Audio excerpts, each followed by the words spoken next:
Hi guys, welcome to my channel. Before starting, subscribe and like the videos, it really helps a lot. The content from this video are taken from the web novel and manga series of Mushoku Tensei Jobless Reincarnation. Now please enjoy the video. Part 3. Following Fitts Senpai's advice, we search for a slave. A slave that's about 5, if they're younger than that, there's a good chance they wouldn't understand us. A dwarf, it's better that they're dexterous so that if it comes down to it, they'll be able to use the carving method. And a cute little girl, my personal preference. A girl. The gender doesn't matter to me, but Shushu, aren't you getting our objectives mixed up? Rudeus-kun. As we piled up the criteria one by one, once we got to the final criterion, they looked at me with eyes of criticism. Since we were all guys here, I had thought that they'd have been on board instead, but, well, it seems like they aren't the type. If it was Elinalise, then she might have approved. If it was her, she might be suggesting we find cute little boys instead. Lately her interest in Shota has been awakening after all. But still, if we buy a 5-year-old, then we shouldn't expect too much regarding education. They might not even understand our words. If it turns out that they can only speak the beast god language, then we wouldn't be able to teach them magic after all. I can speak the beast god language, so if that's the case then I can teach them. What? You can speak the beast god language, Shushu? As expected of you, well that's how it is. At Zanoba's praise, I start to feel proud and I hold out my chest. Though I look like this, I'm multilingual. I've also taught a 5-year-old before. Speaking of which, I wonder if Sylphy is doing well. Even without seeing Elinalise and Fitts senpai, you could say that elves are really to my taste, or that they had the type of face that Japanese of the fantasy generation preferred. Elves brought to mind something like a slim and beautiful man and woman pair. If I remember correctly, Sylphy was roughly my age, so she might be 15 right now. She's probably become considerably beautiful. According to Paul, she could use magic, and on top of that, she has green hair. Since I'd probably hear rumors of her right away, I'd probably be able to find her immediately. I haven't heard a single rumor though. I wonder where she is right now. Anyway, since we've already decided on the criteria, let's go ask a sales assistant. I head to place where help office is written. The man at the reception had a completely clean-shaven head, and when combined with his beard, was quite a macho man. Though he looked at Fitts senpai and I with suspicious looks, when he saw Zanoba he accepted it and nodded. Excuse me, the macho man ignored my words, and spoke to Zanoba who was behind me. Yo, welcome Oni-san. What is it that you're looking for? A warrior for a guard. Right now we have guys that can teach the sword as well, you know. We also have some magicians, but it'd probably be better to head to the magic university for that. Or could it be that you're looking for those? No, I shouldn't say it. You don't seem all that popular after all. We've got a real voluptuous one in her 20s, you know. She was recently a whore, so that would be perfect as well. Of course they aren't Isiaga. The macho man then ate Zanoba's iron claw, and was raised into the air. Don't ignore Shushu. Yakking on and on like that, I'll pull out that noisy tongue of yours and rip off your jaw, you know. Hey, what are you doing? The guards around had immediately moved to capture Zanoba, but he was undisturbed. Conversely, with just a shake he sent him flying. Well, he's quite high-powered. The muscular guards are being swung around by a skinny otaku-looking guy. It's surreal. So this is the power of Amiko, huh? Oops, this isn't the time to be standing here watching. No, Zanoba, stop this. House. Yes. At my voice, Zanoba released his grip. In the face of the suddenly motionless Zanoba, the guards stop moving as well. I face the guards and bow my head. I'm truly sorry. He just got a little excited. No, it's fine, just don't act too violently, alright? We'll draw our swords the next time. They easily let us off. Though there was a little fear in their eyes, they decided that they hadn't seen anything this time. It wouldn't be good even if they poked their noses in further. What surprised me was that the moment Zanoba was caught, Fitts senpai had prepared his stance before I did. It was an extremely fast and decisive movement. As expected of the Princess Guard. You could also say that I was just cowardly though. Anyway, it seems that there isn't anyone particularly vigilant here. After all, using adventurer terms, the guards around here were only C rank, or at best B rank. Well, whatever. I'll continue speaking to him. We're looking for a dwarf around the age of 5. I speak to the macho man again. Around 5. While cowering, he looked over the list in his hand. Flipping through the pages, he squints his eyes. There aren't many dwarves in the first place here, and on top of that a 5-year-old, so the criteria really were too strict. The dwarves basically live on the Millis continent after all. Even with all the kidnapping going on, the dwarf slaves basically don't end up here. As long as it's a race that's good with crafting, even if they aren't a dwarf, it won't be a problem. We definitely wouldn't complain if they were young though. Oh, there is one. The man tapped a part of the list with his finger. A dwarf girl of 6 years old. Because of her parents' debts, the whole family was sold into slavery. Her health is a little on the bad side though. It might be because of malnutrition. Well, she'll probably be back to normal if you feed her.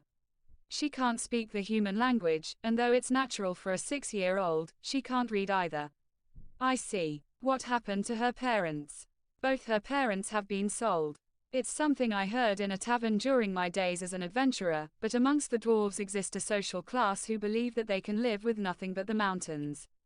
It'd be fine to leave the Millis continent and work in the Dragon King mountain range, but occasionally there'd be idiots who guessed wrong and headed too far north, and without re-entering the mountains were unable to make a living. They'd even get their families wrapped up, truly useless fathers. For now, let's just meet them. Part 4 at the Macho Man's call. After a while a single merchant appears. He's a man with dark skin. It's not just suntan. He's probably from the Beggarito continent, or one of his parents was from the Beggarito continent. He's a little fat and drenched in sweat. Though there's a cloth hung over his shoulder for wiping up the sweat, that cloth too is soaked. Though the smell of sweat wafts about, this marketplace is hot so it can't be helped. I had already taken off my robe as well, and Zanoba undid his mantle as well. Fitts senpai is dressed as usual with a nonchalant look. His face is red though. For a different reason. Hello, I'm the branch manager of one of the Riem firm's associate firms, the Domeni firm, Febarito. The merchant names himself. He turns to Zanoba and extends his hand. Zanoba was reaching his hand towards the merchant's face, so I took his hand instead. Hello, I'm Rudeus of the Quagmire. I give that name a go, and for an instant looks at me puzzled, but immediately smiles broadly. Oh, so you were Quagmire. I've heard about you. Just before winter, you killed a stray dragon. I was just lucky, the dragon was weakened you see. The name of the A-ranked adventurer, Rudeus of the Quagmire, is known in these parts as well, somehow. The efforts I put into spreading my name weren't just for show. Today I'm looking for a dwarf, but Febarito glances at Zanoba and Fitts senpai. Right, these two are contributing to the funds. We're looking for a child so that we can teach them crafting from a young age. I tried saying something appropriate. It wasn't a lie. I see, so it was something like that, though it isn't a good one that I'd really recommend. Anyway, please just have a look. It's this way. We listen to Febarito and from the other side of the market, move into the neighboring building. We're heading to a slave storehouse. Though I say a storehouse, there are iron bars attached to pulleys lined up in a row, and inside those are slaves. The inside of the bars are about a tatami mat in size and all have 1 or 2 slaves inside. Before they're brought to the marketplace, they're washed and covered in oil, but right now they stink. The slaves inside are crying children, and glaring slaves who send killing intent our way. Inside the warehouse are a number of people like us who are directly trading. Febarito walks between the barred cages. He then calls for a man standing to the side. It's probably a subordinate. We head further in. We stop in front of one of the cages. Inside the cage is a girl with empty eyes, sitting with her knees huddled up. It's this one. Oi, bring him out. Right. Febarito's subordinate nods, and opening the cage, pulls the child out of the cage. The child is shackled with an iron collar. A rag is concealing the flaws in her skin and bones body. Her hair is something like a reddish-orange. It's unkempt and has some white hairs mixed in. Her complexion is also bad. She was hugging herself and shivering. It might be because we're further into the storehouse, but it's a little cold. The eyes she's looking at us with are completely empty. She looks truly pitiful. Febarito's subordinate pays this no heed, and unhesitatingly removes the rag from the girl. Her skinny body, like a child who misses meals, is completely revealed. Seeing this, Fitts senpai frowns. Rudeus-kun, be at ease. Even I have no intention of creating Pulitzer Prize-winning photographs. Wanting to quickly buy her, feed her, and give her a warm bath, I'm filled with these kinds of feelings. However, I'm a bit worried about her eyes. Those empty eyes. I've seen eyes like those before. As you can see, it's a dwarf child. 6 years old. Possesses no skills in particular. Both parents are dwarves. Father was a blacksmith and mother created decorations. As long as it's hereditary, the dexterity of her hands should be as you wish. However, she can only understand the beast god language. Because we hadn't thought she'd sell, her health isn't the best. Because of that, we'll sell her at a discount. While making a difficult expression, Fitts senpai approached the girl and touched her cheek. After a few seconds, the girl's complexion became somewhat better. He might have done something. Naturally, she's a virgin. There are no concerns about infectious diseases and the like, but as you can see, she might be a little weak. Though we'll treat her with healing magic upon purchase, this really isn't a good that we'd recommend. Fitts senpai is looking at her with eyes like a child who's found an abandoned puppy. At any rate, she's fulfilled the criteria, so I was planning to buy her anyway though. Hello, little miss. I crouch down and speak to her in beast god language. The first step is to interview her. I'm Rudeus. You are. Actually, there was something we wanted you to do for us. The girl just looked at me with empty eyes, and didn't reply at all.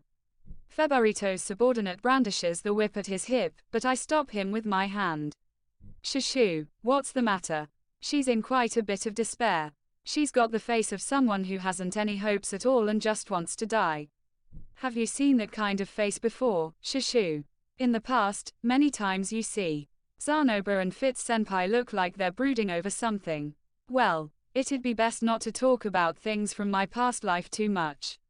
It's just a lot of negative things after all. I looked at the girl for a little while. They're nostalgic eyes. In the past I had a period when I made eyes like this too. Let's see, it was when I had just passed 20, I think. I hadn't finished my education, I had no prospects, I had no job experience, and I was thinking that my life from now on would just be nothing but eating and shitting. They were the same eyes as that time. Thinking about it, at that time there were still things I could do. However, because I was despairing over my situation, I gave up on everything. After a few years, I became defiant about being a NEET and got even worse, however. During that period of my life, I really didn't have a single hope. I just thought that I wanted to die. Do you want to die?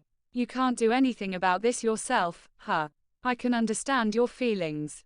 The girl's eyes slowly noticed me. In that case, shall I end things for you?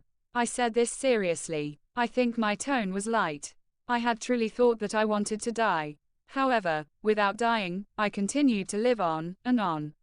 It was a long time, filled with regrets. I can't save her from this kind of life. Of course I can buy her and give her work to do. I can buy her clothing, I can feed her food, and I can speak kind words to her. However, the fact that doing those kinds of things isn't saving her is something I should already understand very well. Forcing her to do things that she doesn't want to do is by no means saving her. In that case, it would be better to end things for her. If she became like me, if she was able to live another life after dying, it would be good if she could abandon her current life, and try her best in a new one. There's someone like that out there, without a doubt. Telling someone something like, your hard work will pay off, is just a pretense to make you feel better about yourself. I don't know if she's this kind of person. From my perspective, she can still keep at it. She's still young, or rather, very young, and as long as she tries her best from now on, whatever happens things will work out. However, it's not for me to say. I was someone who was an incurable idiot even up until death. It's something that depends on how willing she herself is. I'm not the one who gets to decide. Say something. The girl didn't tremble. However, she slowly parted her lips. I don't want to die. She murmured only that. It was a feeble voice. Though it was a spiritless response, that's fine. It's just how it is. I was like that too. It's fine like that. It's fine even if she doesn't want to live. As long as she doesn't want to die, that's fine. We'll take her. I covered the girl with the robe that had been in my hands. I create hot air to warm her body, and chant detoxification magic. Recovery magic won't restore her strength. After this we'll let her eat. Feburito-san, how much is she? One large Asura copper coin. That was how much the girl cost. That's it guys, thank you for watching. Subscribe if you want more and don't forget to like the videos.